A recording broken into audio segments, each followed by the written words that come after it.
Alright guys, welcome to the last tutorial in this mini series where I'm going to be teaching you guys how to finish up, wrap up the code. We got one more function to take care of, so let's go ahead and do that. So let's actually go ahead and recap one last time all of our functions, and by all of them I just mean 3 of them. So this first function is going to get called whenever the website loads. It's pretty much going to make all of our variables. Now the second function is pretty much what's going to get called whenever we click that play button. Is either going to play the video or pause the video. Well, it depends on the video if it's playing or paused already. And this last function right here, update, is basically going to change the size of that progress bar as the video is playing. So now the only thing we have left to do is, since we have the button and the progress bar taken care of, is we need to change where the video is playing from depending on if they click anywhere in this progress bar. For example, if the video is playing and it's almost complete right here and they click right here, then we want the video to start playing from around 25%. If they click right here, we want the video to start playing from 50%. So that's what we're going to be doing, and we're going to be adding a method called clicked bar. Now remember, that's the event listener that we put on the default bar. So let's go ahead and copy this so we don't, accidentally type something wrong, and we'll make that function right now. So function clicked bar, it actually takes a parameter called E. Now E is going to be the position of the mouse because we need to determine where our mouse is in terms of, is it at 25%? Is it at 50%? So we need to go ahead and pass that parameter in through right there. Now, the very first thing I want to do is I want to check if the movie is playing because I only want this action to occur when the movie is playing. So I'm just going to go ahead and add an if statement, and I'm going to go ahead and steal some of this code from right here. If my movie is not paused and if it has not ended, then go ahead and copy that and paste that right there. So pretty much this is only going to work while the video is playing. So now what I want to do is I want to get the X position of the mouse because we don't need to determine if it's up here or down here. We just need to determine left and right because is the mouse at top or bottom, it doesn't matter. We just need to know if it's at the beginning or the end. And remember, for math class, X is left and right and Y is up and down. So the X position is the only position we care about. So make a variable and just call it something like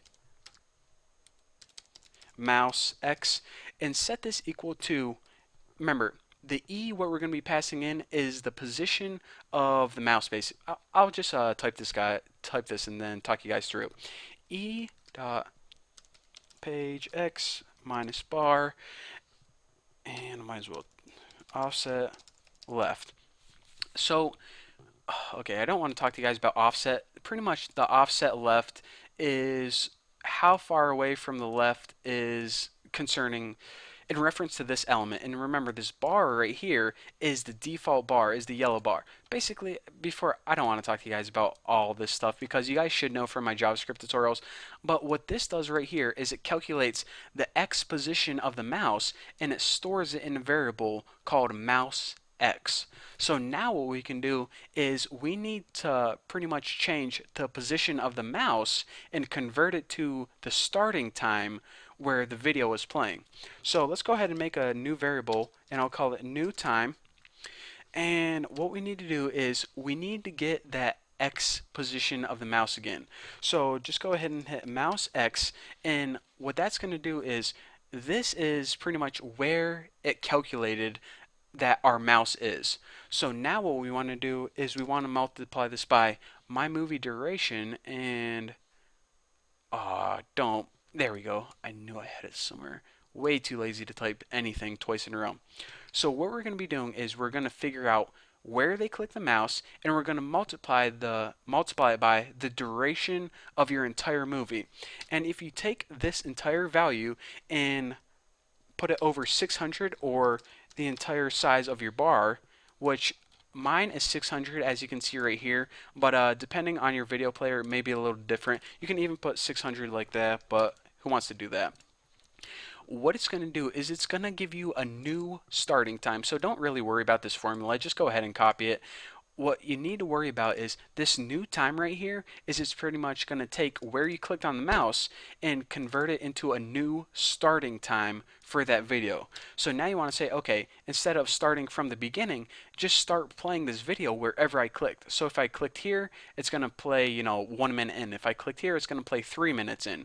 However, what we need to do is we calculated all those figures already, but now we need to say, okay, actually start playing at this point in time.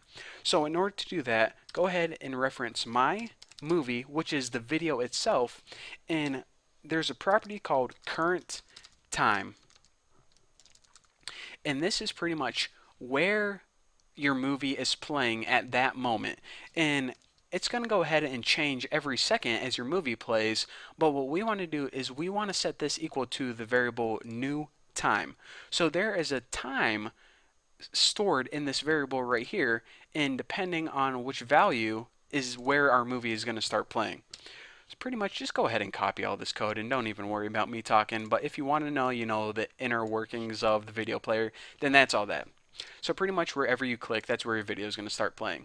Now, aside from that, this is going to take care of the video playing. However, we need to take care of one other tiny little detail, and that's we need to change the width of the progress bar depending on where they clicked. So if they clicked right here, we only want the blue bar to go from here to here. If they clicked right here, then we want the blue bar to go from here to here. So in order to do that, again, we need to change the style or the width of the progress bar. So let's just go ahead and copy that code, and instead of size equals plus dot pixels, what we need to do is hit mouse X, and then we go ahead and we add the word pixels.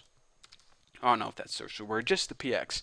So pretty much this is going to get a value from somewhere 0 to 600. If it's in the middle, let's say we click 300, then it's going to set the width of the progress bar to 300 pixels. So maybe with this line of code, you can understand all this right here. It's like once you understand one little thing, then the rest of everything makes sense, like backwards inception. So now we got that clicked bar method taken care of, which pretty much says, okay, depending on where they click, play the video starting at that point in time. So what we need to do is we need to add, oh, excuse me, I just hit the microphone with my hand. We need to add one more line of code, and that's for this. This do first function, we want that to be the first function that gets called whenever we start our website, or excuse me, whenever our website fully loads, but we don't have any function to call this function. So what we need to do is we're just going to add that window add. Actually, I'm going to just go ahead and copy this because I'm way too lazy. Add event listener, just like this. And this is pretty much going to get called as soon as our window loads.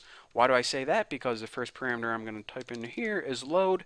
What function do I want to call as soon as our window loads? Well, I want to call this do first function, just like this right here. And remember, like I said, the last parameter is always false unless I tell you guys otherwise. So let me go ahead and save this and refresh this and see if we got a working video player. So first, let's go ahead and test our, let's see, what function do we have first? Our play or pause. So whenever we hit this, our video should start playing, our progress bar should change sizes, and as you can see, this play button changed to pause. So let me go ahead and scroll in a little bit. Now watch what happens when I hit pause. It changes to play because now our video is paused, and now we can hit play to start playing the video again. And now the video is playing, I'm going to go ahead and hit pause, it changes to play, and as you can see, our progress bar is updating every half of a second. Now the other thing I want to test out is, as this video is playing, we can go ahead and click on this default bar, and our progress bar should change. First of all, hop to that current time and change the progress bar's width. So if I want to click 25% into the movie, it's going to start playing 25% at this point in time, and our progress bar is going to change width. If I want to click 75%, it's going to end, yada yada yada. You see how it goes.